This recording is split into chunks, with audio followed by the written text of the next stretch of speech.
gis nañ ni amoon nga ay rapport professionnel ak Karim Wade si sa parcours ak si sa cursus tey avec le recul ban jàngat nga si doon am par rapport ak CREI bi ak ginnaaw procès bi liñ ko jiin génnee ko réew mi xamuñu kañ lay ñëw ak nu muy ñëwee est-ce que amel na Sénégal tey est-ce que mën nga ñu wax ci loolu parce que si sa parcours aussi vous avez eu à travailler avec lui dans le cadre de son ministère. Oui, on a travaillé beaucoup. Votre opinion par rapport à la traque des biens mal acquis. Oui, on a beaucoup travaillé. On a beaucoup travaillé et je l'ai toujours dit. En pleine crise de la traque des biens mal acquis, j'ai dit ce que j'ai pensé de Karim Wade. Et j'ai été constant sur ça.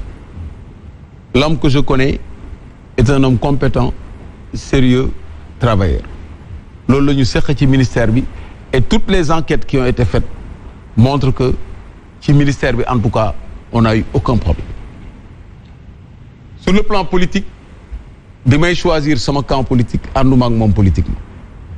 léegi yàlla def na on s'est retrouvé sur le terrain politique mu nekk dans une opposition comme nous. Toutes les portes sont ouvertes au même titre que les autres. Maintenant CREI man li ma ci xalaat mooy il faut qu'une institution pour lutter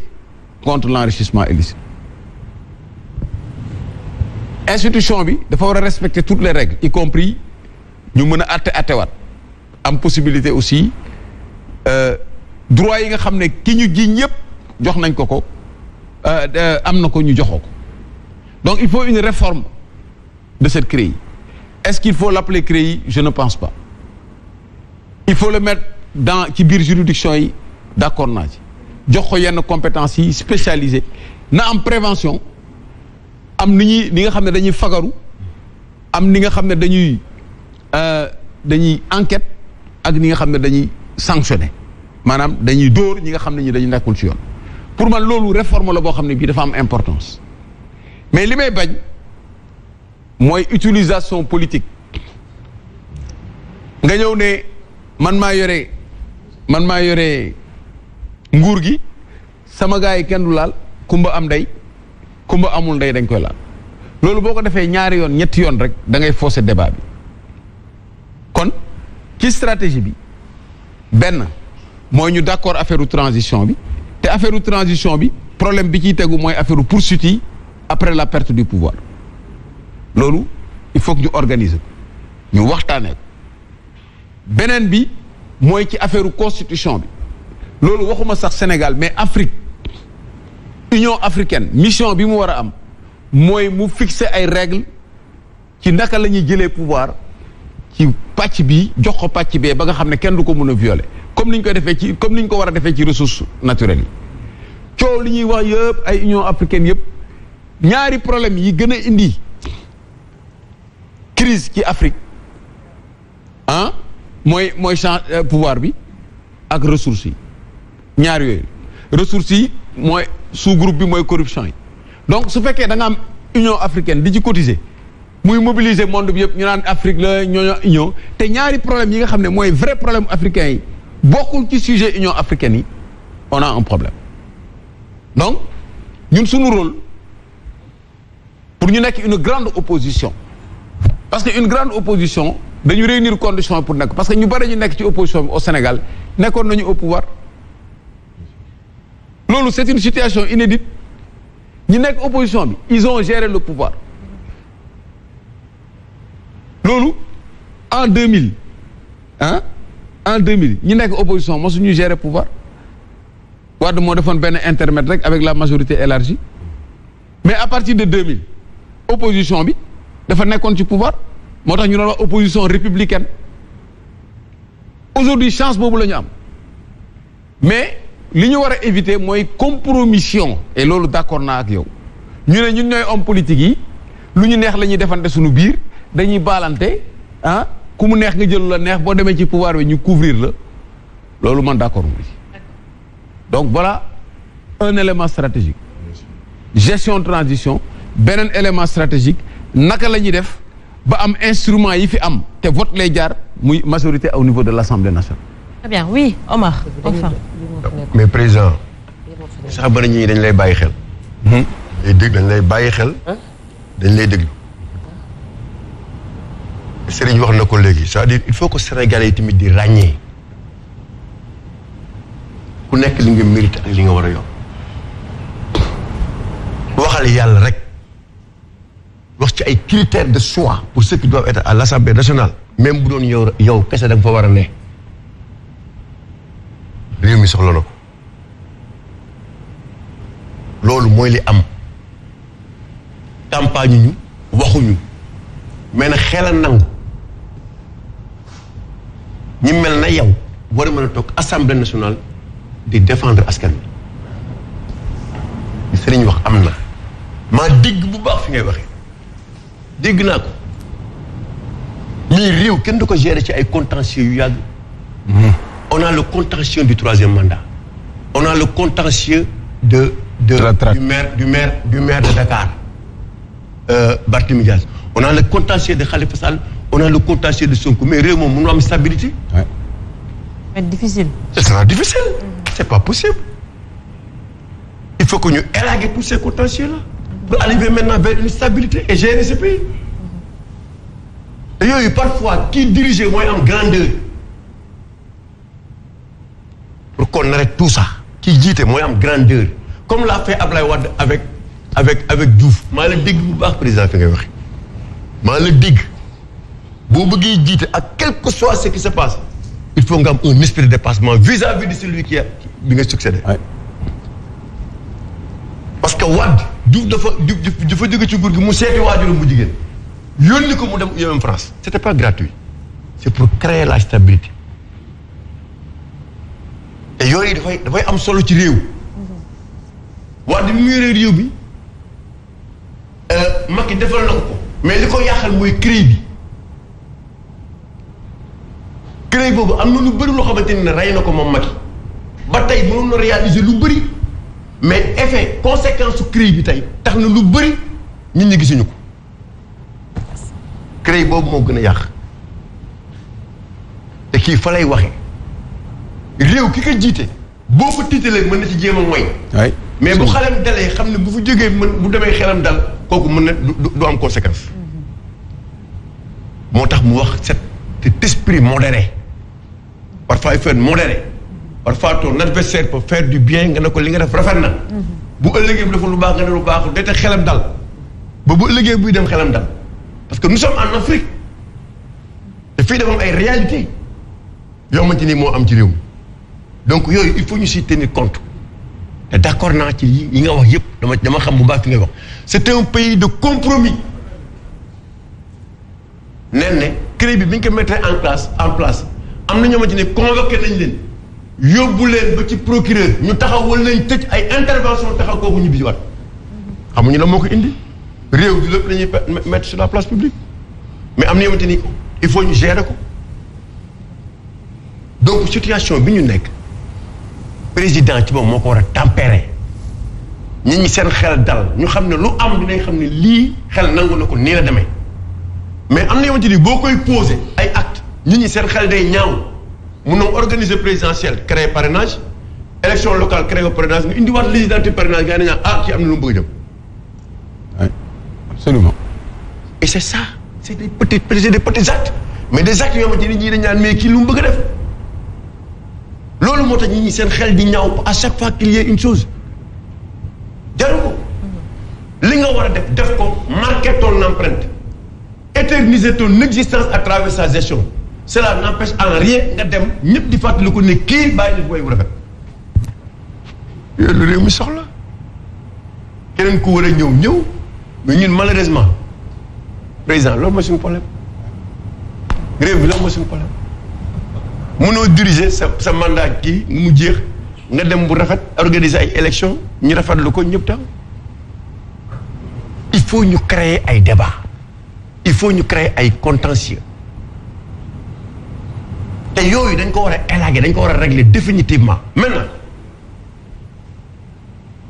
Macky dafa am loo wax léegi sur son parcours son cursus en tant qu'un technicien et un technicien il a un esprit organisé à sa manière c'est-à-dire xoolul li Serigne Saliou réfléchir xoolul li kii bëgg day xool moom objectif am nu koy atteindre